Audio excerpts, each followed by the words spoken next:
to certain levels, it becomes very difficult that even coupons or yields of up to 20 to 30% become meaningless, especially in local currency priced portfolios. Once you convert these yields even to USD, the depreciation erodes any gains that you might have made, even if the interest was really good. And so once you have your currency continues to not perform, then you have a crisis on your hand. The other issue has to do with, the debt restructuring and, economic instability that happened. And it's not just Ghana. I think Zambia also had its own restructuring. Ethiopia also had some restructuring. Now, these collective restructurings now send a signal to external investors that, look, this is a regional thing, and so capital definitely will not find its way. And you will see investors responding by either slowing down on their investors or taking a backseat to see how the situation recovers. And that is also one of the things that work. But the good news, I'll give you some good news, that now our inflation, which was 60% in 2022, is now 9% in Ghana. Our currency that depreciated by over 50% is currently one of the best performing currencies this year in the world, has appreciated by over 60%. We've seen some stability on the macroeconomic front. Now, and the political stability also there. And you could see the evidence with the activity started trickling back in the fixed income market, in the other market. So we've seen a rebound of activities in the capital market. And that should tell you that these things have a dire impact on the market.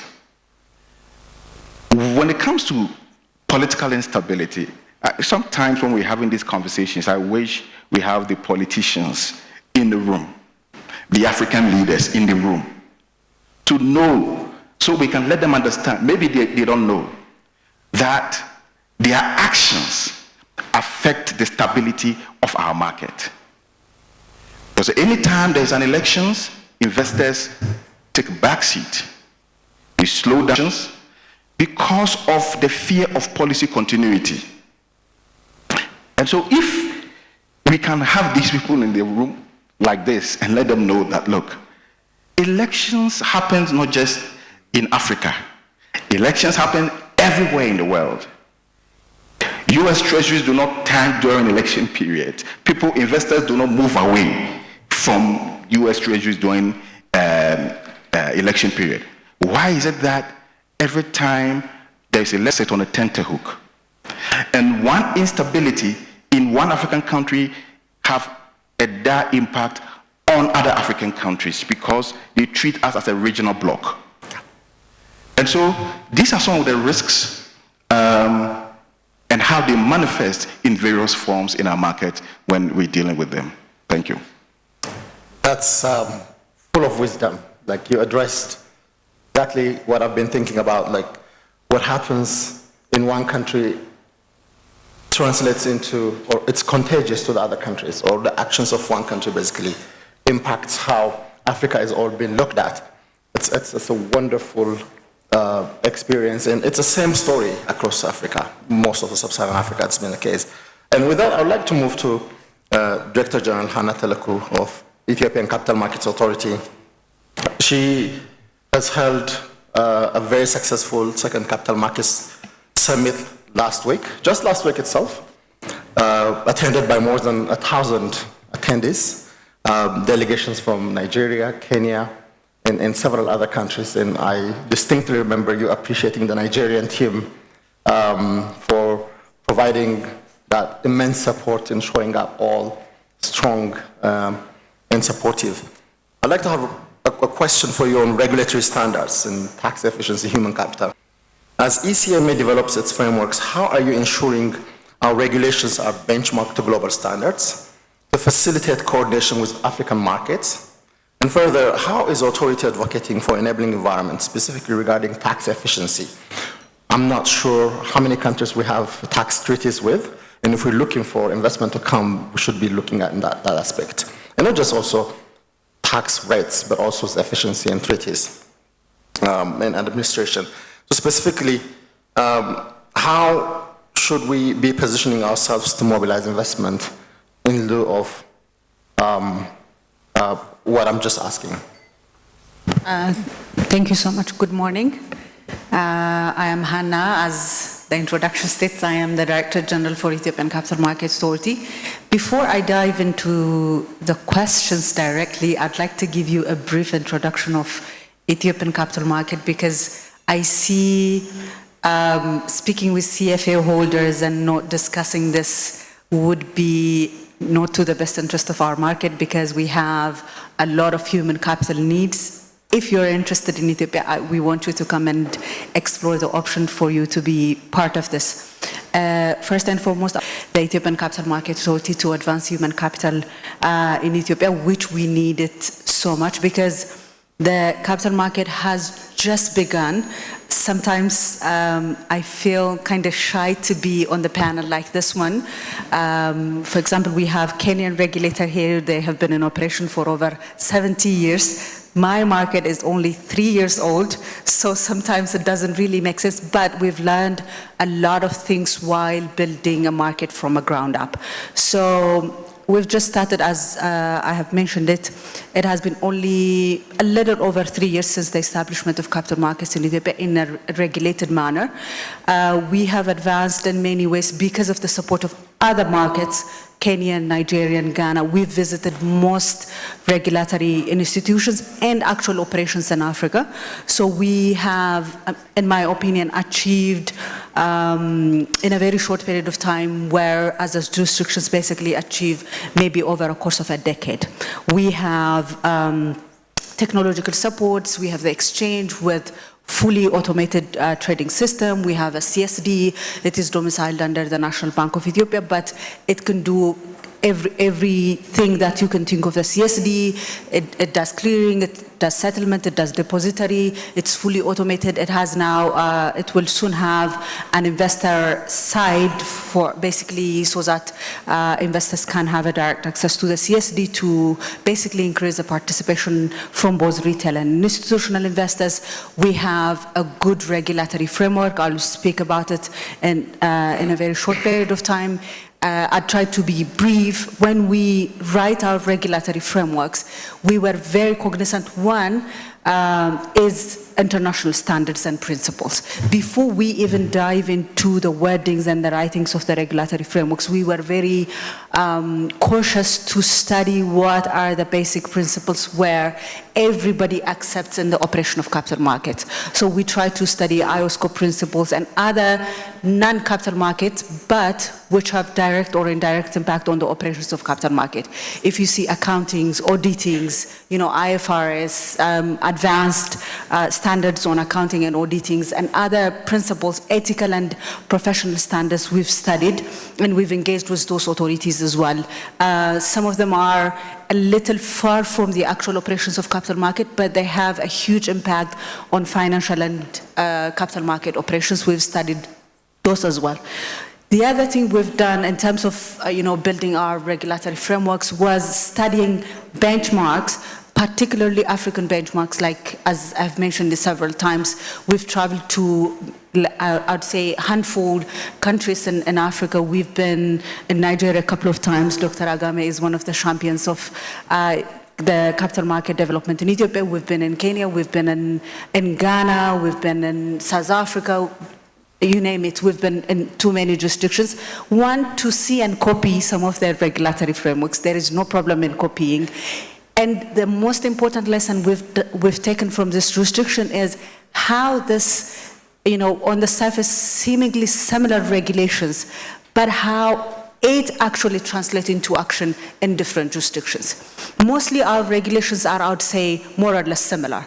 If you take our public offer and trading regulations, it's basically similar with the Kenyan and Nigerian regulation. If someone reads it from other jurisdictions, they would definitely feel familiar.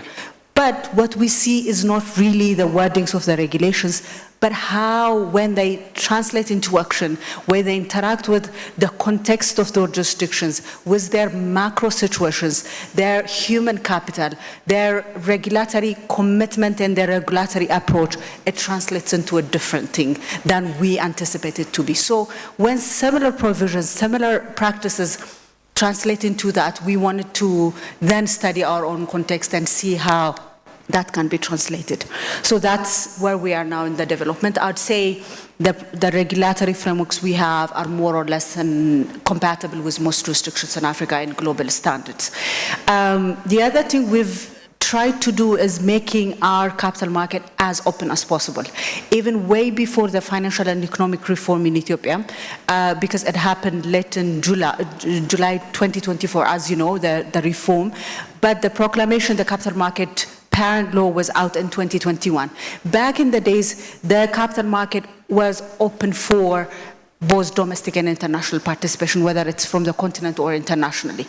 That helped us to bring in conversations, even if nobody from other jurisdictions is licensed in Ethiopia to operate in Ethiopia yet, but the conversation was there since the beginning. So we were able to bring in opinions of professionals from other jurisdictions, other regulators, and we onboarded professionals and consultants from African markets to co-write and co-develop our programs and our regulatory framework. So that continuous conversations with our other regulators help us build an open market and a more or less familiar market for Africa.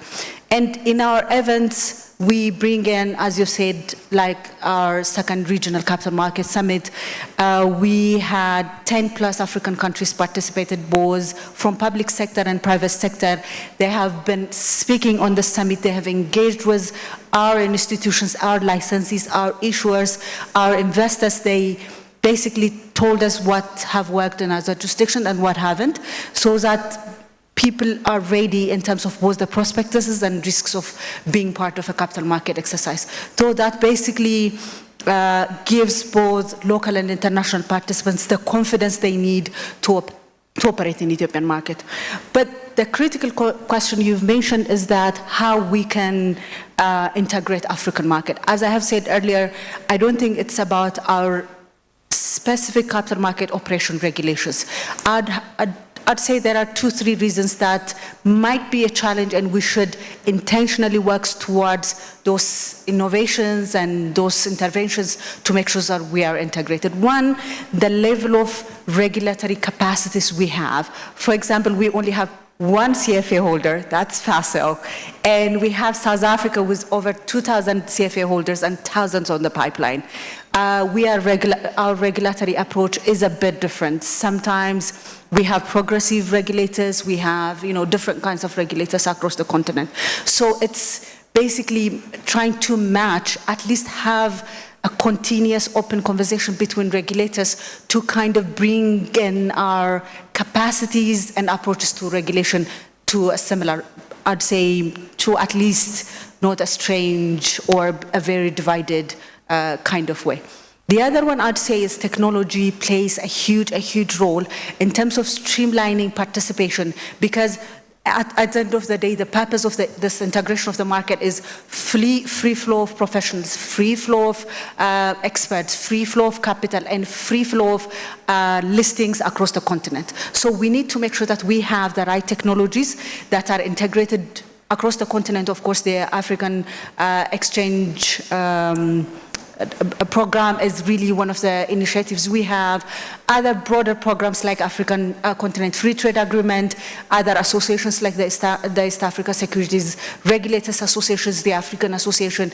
This would help us have, streamline our integrations in terms of technology, because someone from South Africa to invest in Ethiopia, they don't have to come in person, or the technology shouldn't be that sophisticated. I think technology plays a huge role, and other broader contexts also matter. The macro situations matter.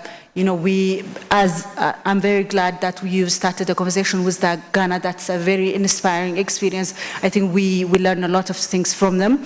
So I think the macro situations and open conversations, not just within capital market regulators, but as my co-panelists mentioned it, on other political and other levels are also very important to integrate the market. But it's at the best interest of the continent to make sure that we have an integrated market, and we worked towards that.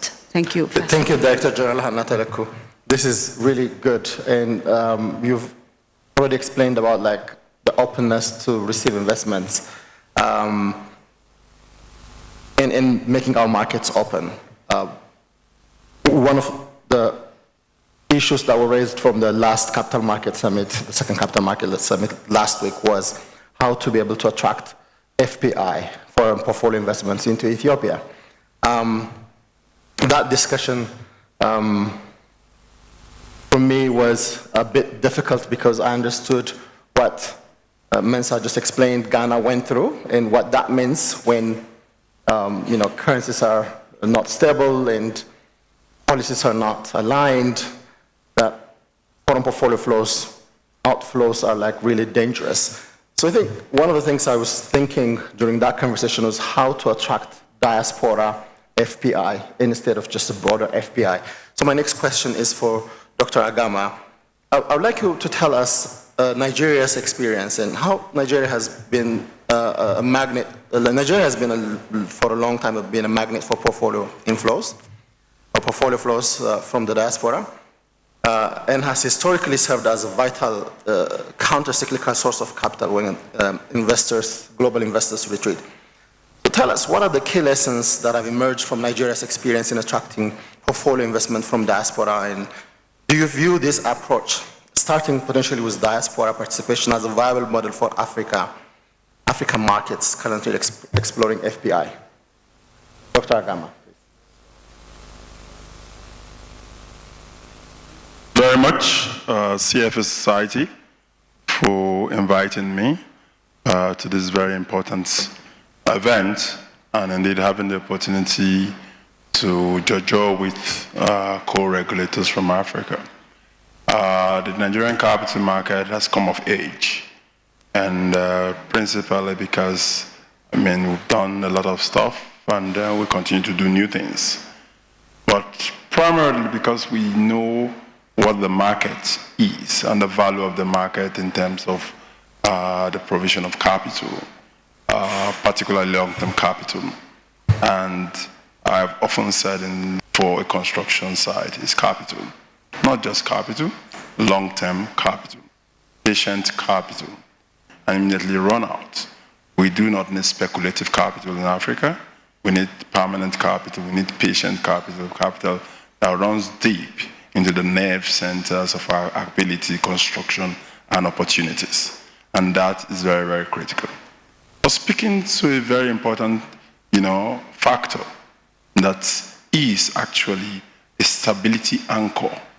Stability anchor are the diasporans. Africa apparently is a net exporter of talent. Everywhere you go in the world, if you do not find an African, particularly for us, a Nigerian, then you are missing it. You better leave the place. And the reason is very simple, that the Africans, Nigerians particularly, are go-getters.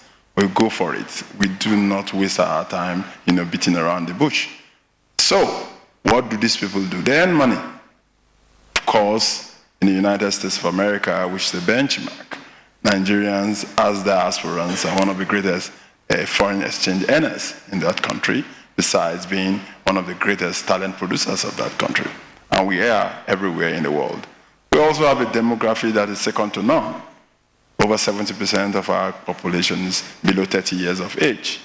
That is huge anywhere in the world. And they're almost all tech savvy. I say it again, the tech savvy. The next of kin of a Nigerian is the mobile phone, right? It interacts with his mobile phone more than any other thing. So Once we are not there, man, there's a hole. And that for us is critical. But how does that translate into Africa? How does it translate to Nigeria? How does it translate to other economies? It means that they're able to, pull funds back. Why? Because every Nigerian is very emotional with his country, with his roots, and with his people. No matter how long a Nigerian stays outside, he still feels very close to his country. Why? Principally because of the food, Right. Because we have it all. You certainly cannot find a Nigerian food outside Nigeria as well done as it is done in Nigeria. So that food tie is critical, and you always remember home. And if you remember home, you have this relationship, community relationship, that allows you to always want to help back home. We have a population of about 230 million persons, in Africa, in Nigeria, right? I usually call it Africa. Where you have countries that have 1.2 million, 450,000, those are just, few family members. I have Banji here. If you ask him how many people are in his family, he will tell you there are over 1 million. But yeah, that's a country in some other places. So imagine these people bringing back money into the economy. What would they want to do with it? Investment. Because they are futuristic. They want to put this money down to be able to invest, to risk, for there to be returns that they will come back to see.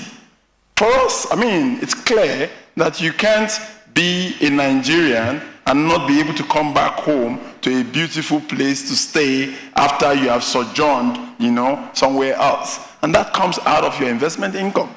Really. Because when we stay outside, most often the times, we stay in very small houses, and we can't imagine some small houses even in Europe, in UK, and imagine that in our own home. No! But what will you need to do to create that? It's investment.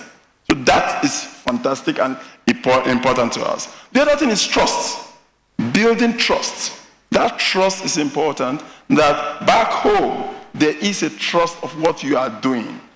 And that trust is built out of loyalty and relationship that has come and be grown out of culture to say, look, this is our own and this is how it ought to be. And because of that trust, people are able to bring back money and to invest in your economy. You must create and get the people to understand that you care for them. It is not just about, bringing money in.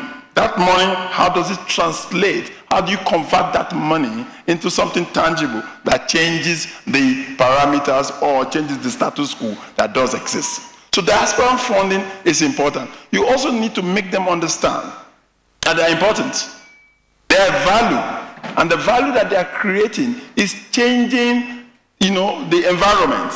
It's changing the infrastructure. It's changing the thought process. And then you need also to create channels for them to be able to come in easily. Yes, because they've enjoyed a good life outside. They've seen a lot of things happening. So for you to be able to attract them back into your country, you need to be able to create channels. You also need to be able to develop products, origination, getting them to understand that this product will achieve various purposes. Because back home, they have various things that they want to do, from, school education, to health, to housing. These are critical metrics that speaks to development and human capital, improvement. And once you are able to attach this particular intentions with either of these products, then you are winning them back to your country, bringing in that much money that is so needed, and getting them to understand that while they are diasporans, they are also contributing positively to the development of their nation, where they will always come back to. So clearly, these are very, very important. I guess Nigerians are one of the set of people that will make more phone calls than any other, tribe or people back to their home and from their home to the diasporans. Every day we spend money on telecommunications. Every day we spend money on communications. Every day we spend money speaking to each other and sharing emotions, fun times. And this is very, very critical. Let me give you a personal story. my daughter graduated in the UK, and the next thing that happened was that my mother-in-law, who is, the grandmother of that daughter of mine, decided to, organize a party back home in Nigeria while my daughter is in the UK and streamed it live. Right? People were dancing and eating back home for somebody that is in the UK, and it was wow. And she connected everybody in the world that was related to my little girl to say, come and let us celebrate together. It just tells you about the affinity of Africans. It tells you about the affinity of Nigeria and how we value it. Those are experiences that you can't find anywhere else except in Africa. So the diaspora capital is useful to be able to build this infrastructure, to be able to build this community, and to be able to continue to build the relationship that is required to develop an African capital market that is second to none. So I believe strongly that the power of the diaspora is very critical. The power of the funding or the monies being redistributed back into Africa is very important. But more importantly, the power of the talent that the African diaspora brings to the global market is most critical, because that is a translation of the effect of power, money, and emotions. Thank you, Dr. Agama. The key takeaway for me is that African is patient capital, and if we were to design financial instruments to attract investment from the diaspora, although it comes with a level of foreign portfolio investments, it's a patient capital, and we should be focusing on attracting investment that stays longer, that wouldn't react to African challenges. So I think with that, I would like to circle back again and ask a question to Mensa, because he has a flight to catch, and he shared with me that he wants to be done with sooner than later. So I think once we have allowed Mensa to leave, then we'll continue with our discussion.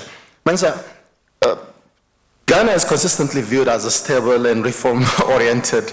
That was back in the days before you went through the crisis, and that reputation carries significant weight. And now with the crisis that you went through, how is Ghana leveraging and positioning to attract deeper pools of institutional capital, and where do you see the most promising opportunities for Ghana to plug into a more integrated African investment landscape? Thank you very much once again, and apologies to my co-panelists for this interruption. So for Ghana's case, it's a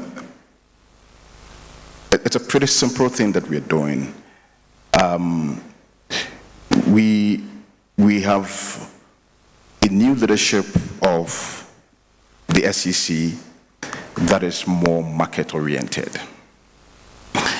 And in the past, I think emphasis has been placed more on regulation.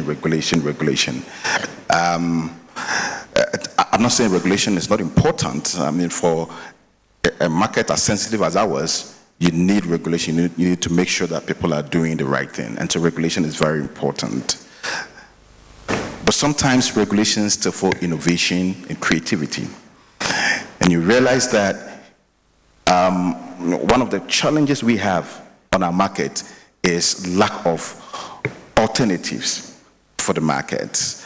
Our market is largely fixated on government securities, hugely overexposed, and the very reason why we suffered a lot during the debt crisis.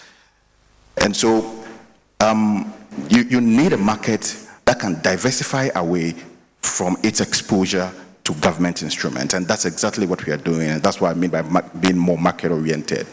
So currently, we are reviewing, or let me say, we are overhauling our entire Securities Industries Act to make it more market-sensitive, market development-oriented.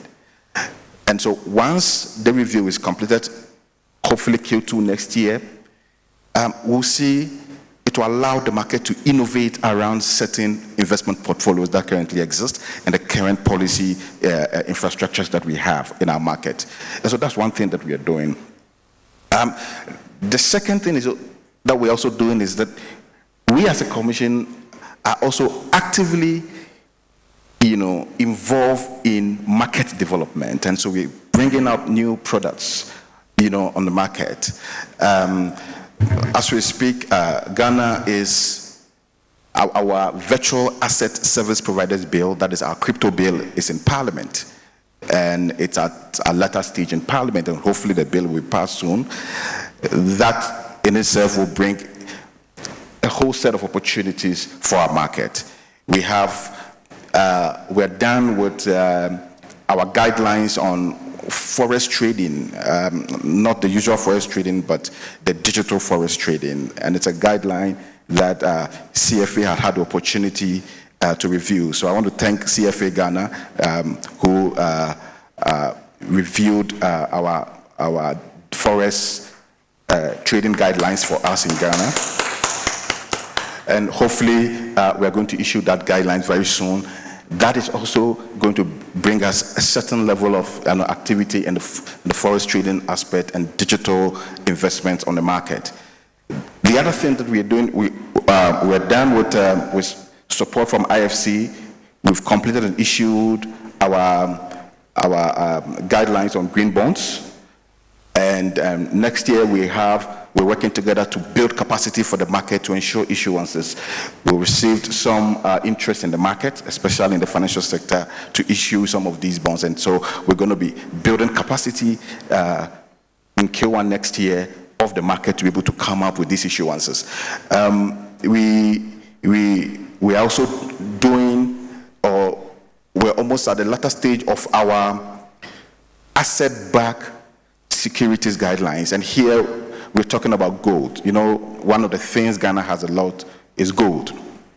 And earlier this year, we have a new law that has set up a state agency called Gold Board that has sort of monopolized the trading of gold. So every trading export of gold must go through that state entity. And that has created also some opportunities in the market for people to come up with tokenized asset, which the underlying asset is gold. We've received proposals for ETFs, which the underlying asset is gold.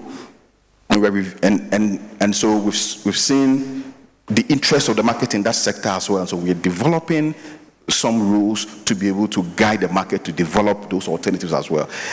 It's all this is in the interest of expanding the market to make sure that when investors sit down and make decisions, they are not putting 60% of their money in government instruments, but they are making decisions where there are viable alternatives where these asset classes could be placed in, and that also could diversify our risk in the market and make sure that our market is fairly stable. Now this, especially the asset-backed security, is one of the areas which we think can attract foreign capital. Because early this year, we approved an ETF sort of transaction with a South African-based company which is listed on the London Stock Exchange. They issued an ETF with the underlying asset was gold. Even though the gold doesn't sit in Ghana, the gold sits in a bullion in London. But we saw a huge chunk of funds chasing these assets, both local and international funds coming in. And so we're trying to ensure we get them to set up in Ghana. But that tells you the affinity of the market for some of these innovations. Once you bring products that are dynamic, that the underlying asset is fairly stable and diversify away from the existing risk in the market, it's very easy for the market to like it. And that's why we think that we have to move towards this direction and expand the market. Our market is not as big as the Nigerians, our brothers the Nigerians. Our market is fairly small. Our market cap is, very small. But there's a lot of opportunity for us.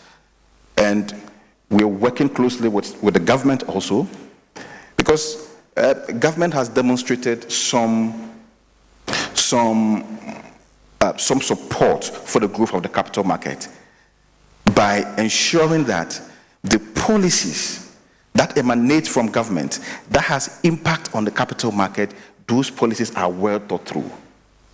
Again, the macroeconomic fundamentals, which also have a direct impact on capital market activities, is also being fairly stabilized by the central government. And we've seen some fiscal prudence. We've seen, you see government cutting a lot of waste expenditures and align, fiscal policy with, macroeconomic consolidation.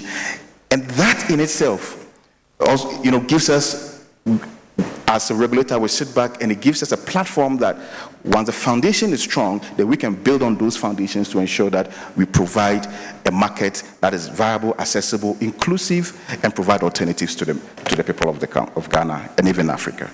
Thank you, Mensa. I understand you're under pressure to leave. Feel free to check out whenever the time is up. That was very inspiring. My next question is to Just Sagoti, who was Senior Manager, Market Deepening of the Capital Markets Authority of Kenya. I'm speaking as an Ethiopian, we look up Kenya as one of the most sophisticated financial markets in East Africa, and we, as Director General mentioned, that we try to learn from you. But also, when I arrived Monday, we had a meeting Tuesday with CIPRA.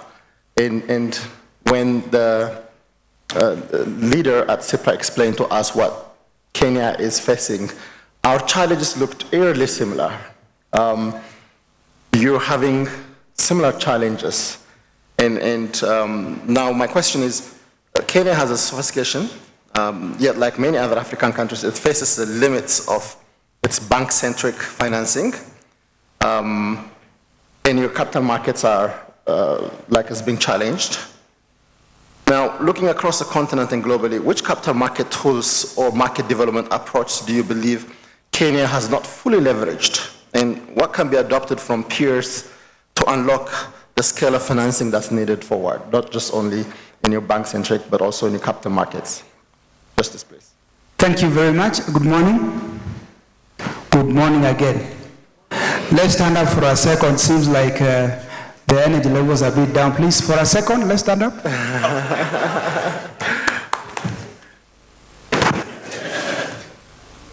Okay, we can sit. Yeah, I just wanted to ensure that we are all attentive. When you sit for very long, it tends to be that thought processes tend to get a bit slow. So it's always good to stand up once in a while to ensure then also blood is circulating well.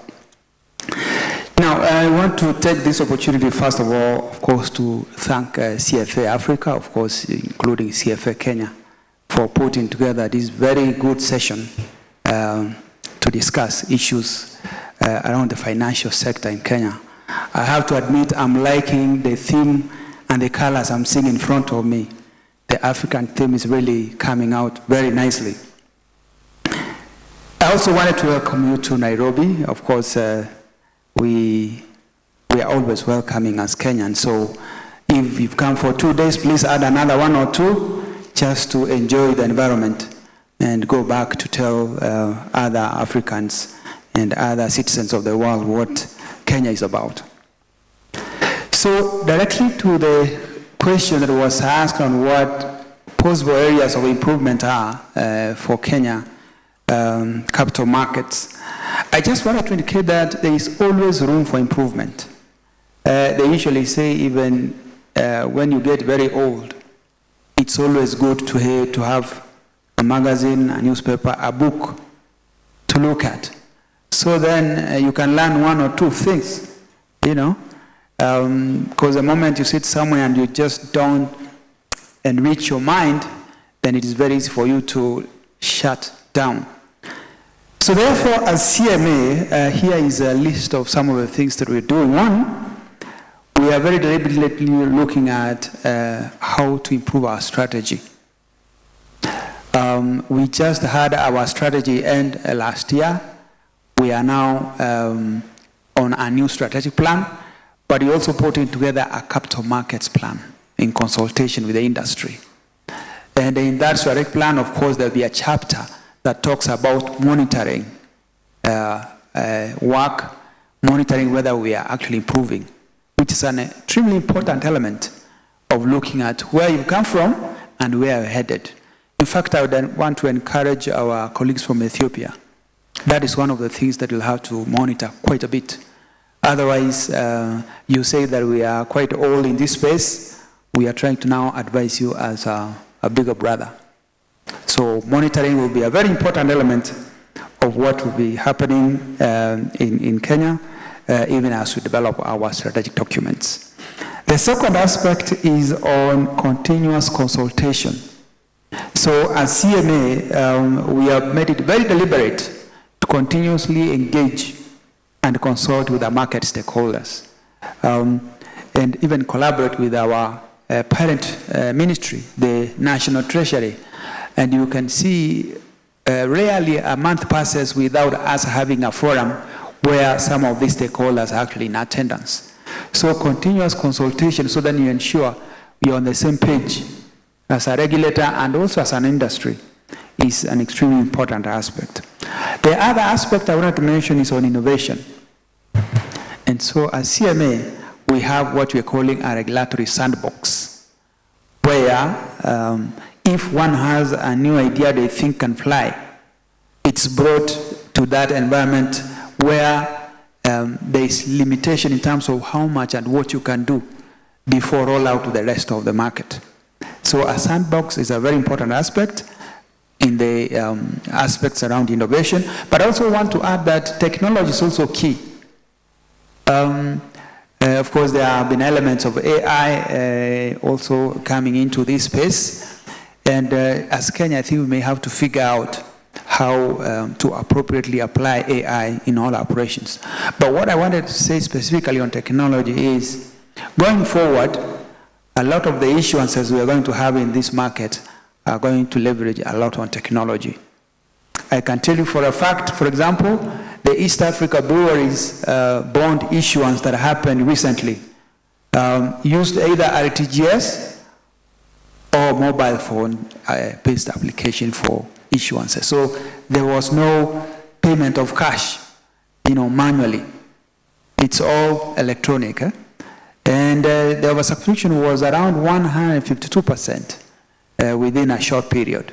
And that just goes to speak to how much efficiency there is within this space, especially if everybody is on the same page. Another aspect that I perhaps could want to mention is on creating awareness. As CMA, we collaborate quite a bit with the rest of the market to create awareness on capital markets, products and services, be it ETFs, be it even the basic vanilla products like bonds and equity. And we have seen some collaboration also with the people or stakeholders who develop curriculum, just to ensure that we are on the same page in terms of educating and informing the young and upcoming, so then they understand exactly what they are getting into. Of course, sometimes the youngsters get ahead of us, and the use of the mobile phone has been one of those things. You can see there's a lot of getting into cryptos now and virtual assets. I'm seeing my friend here shaking his hand, his head, sorry.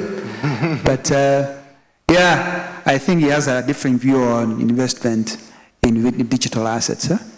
But we already are developing regulations that should be able to support this space.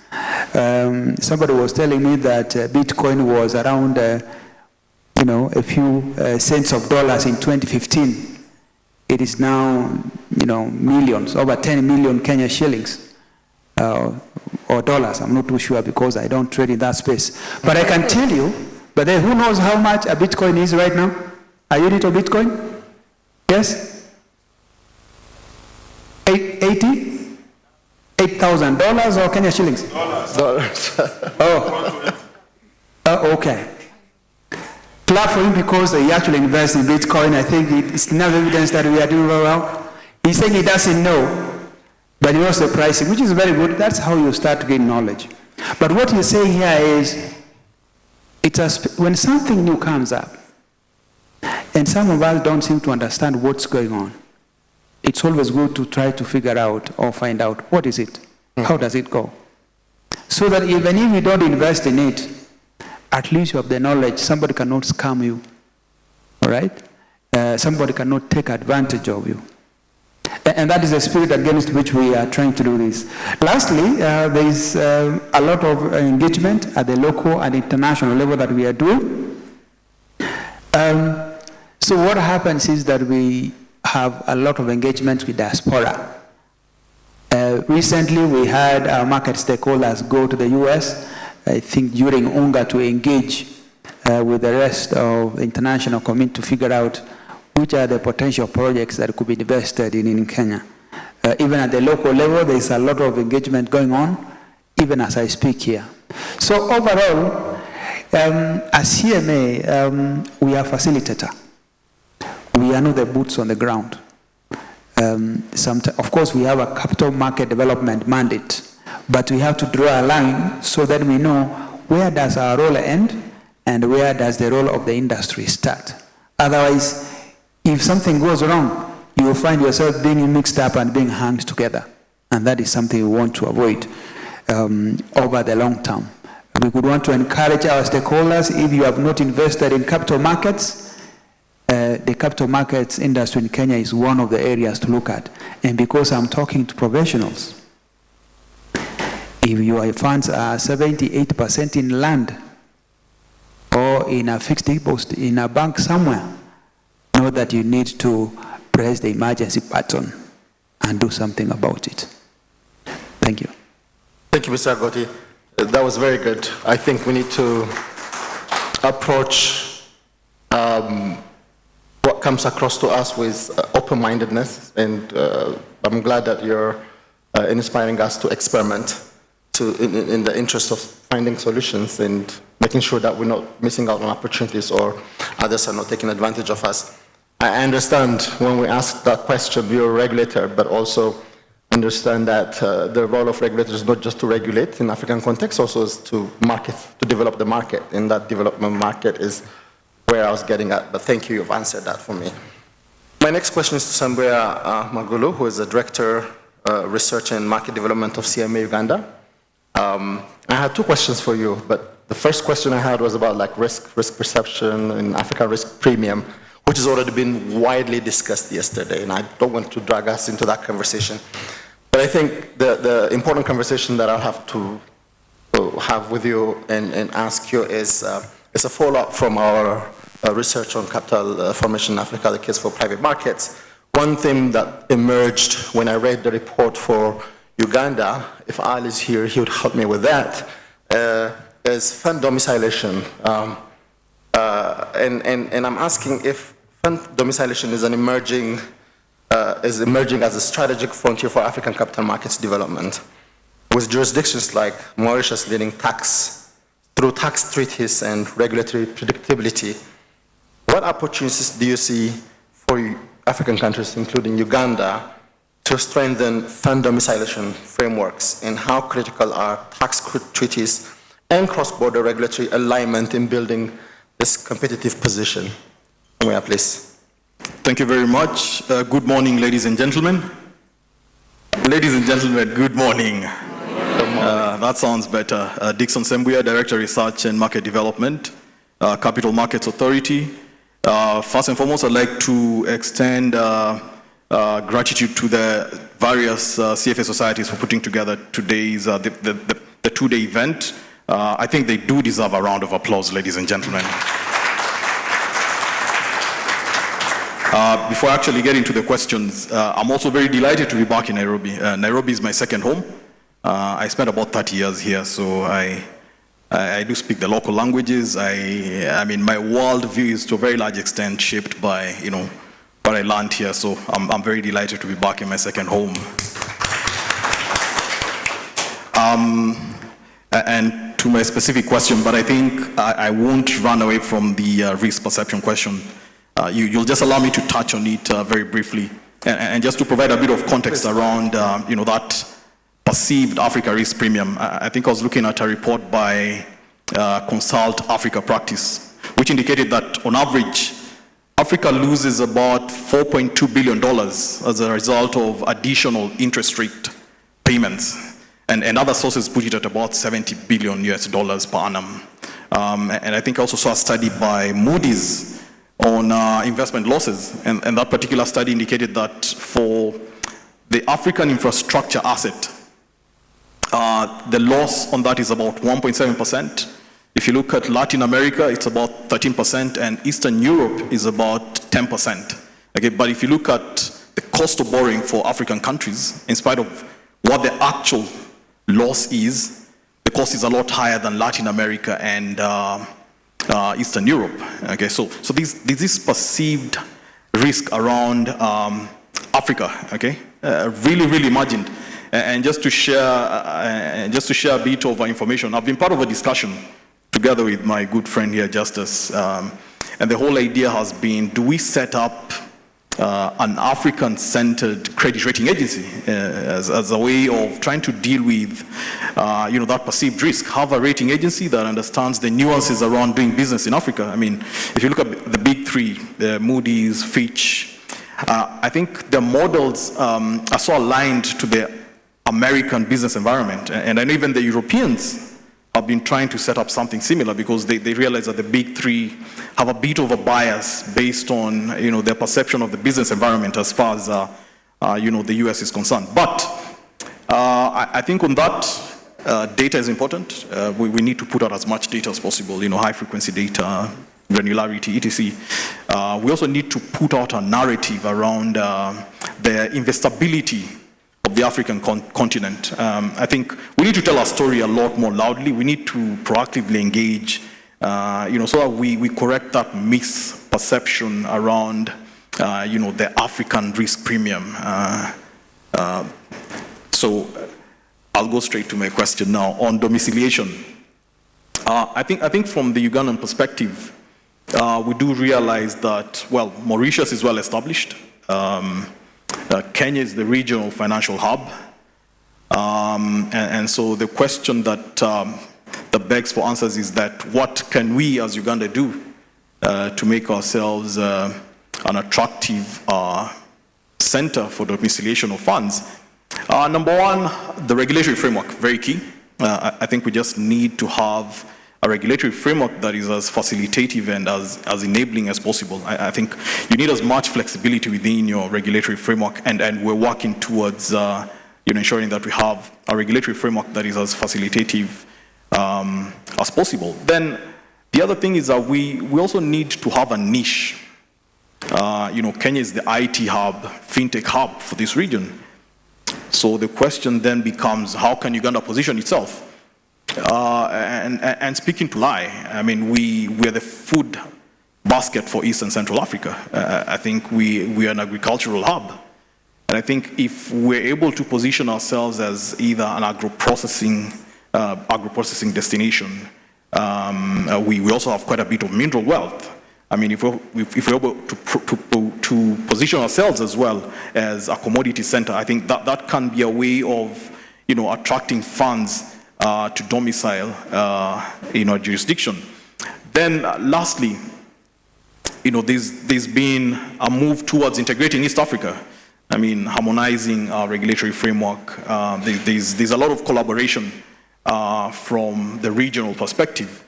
And so the question becomes, to what extent can we cooperate from a regional perspective? I mean, to what extent can we harmonize our laws and allow, say, mutual recognition? I mean, if a fund is domiciled in, say, Kenya, where they're likely to be domiciled, being the regional hub, to what extent can we as Ugandans mutually recognize, a fund that's approved in Kenya to actually have operations in Uganda? So we need to cooperate from a regional integration perspective, try and tap into the strengths of Kenya and leverage, say, Kenya being a financial hub as an entry point to other countries within the EAC. So regional collaboration, regional cooperation will be critical in trying to see some funds domicile in other markets apart from the major hubs. So we take advantage of the strengths that, say, Kenya has and leverage that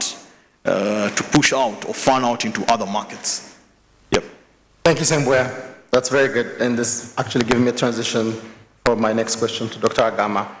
Dr. Agama, Africa continues to attract less than 1% of global private market allocations. And despite the evident need for long-term capital infrastructure and real estates, as an APEX regulator, what shifts in the regulatory frameworks do you believe are most critical to deepen private market participation? And as an SEC, like, can you help us build, or what kind of regulatory readiness and market confidence do you think reduces volatility in these long-term assets? Dr. Agama, please. Thank you very much. And I guess sometimes we miss certain elements of our markets because we do not have local context to those markets. I hear and I see the global debate about private markets everywhere. And to a lot of people, it's so new, it's just something that's just happening. But that's not true. That's not true. You know, the reverse is the case. The market has always been there. It's just that we didn't see it. If you take the market, you know, the formal market, traditional market, it's so small compared to the capital inquests of most nations. However, what has really happened is there's not been regulation laced around the practice. And clearly, that regulation is oftentimes, and I say it clearly here, the private equity firms and the private equity industry does not like regulation. They don't want regulation. They don't want to be seen. They just only want to be heard. Unfortunately, it's not possible because the ultimate goal and aim of a private equity operator or firm is exit. And exit cannot happen privately. Exit must happen publicly. And that comes to the public market. So, but the number of firms that are actually involved in you know, receiving private funds are relatively huge compared to the firms that come out in public to raise capital. That is why the markets are a little bit narrow and shallow. But imagine the fact that over these years, all of these other companies have been operating. Where have they been sourcing money from? Not all of them really go to the banks because they can't really go to the banks. The banks will kill them, right? So where do they get money from? The private equity firms who operate in a shadowy situation. But that is because also the regulators have not been able to live up to expectation of defining and designing regulation that suits the private market. And that is what is critical here. That as regulators, we must be forward-looking, being able to bring this to play. And in Nigeria, we have done so. We have done so surreptitiously. How have we done so? With a Taxation Act that says that whenever you raise money and there is an allotment, that allotment must be noted by the regulator, which is the SEC. So we have been careful about bringing it to full scale, but it is a law right in place. Besides that, for the private market also, we have a platform called the FMDQ. And the FMDQ wanted to go all out to be able to in private capital raising, but wanted to do it in the shadows of his initial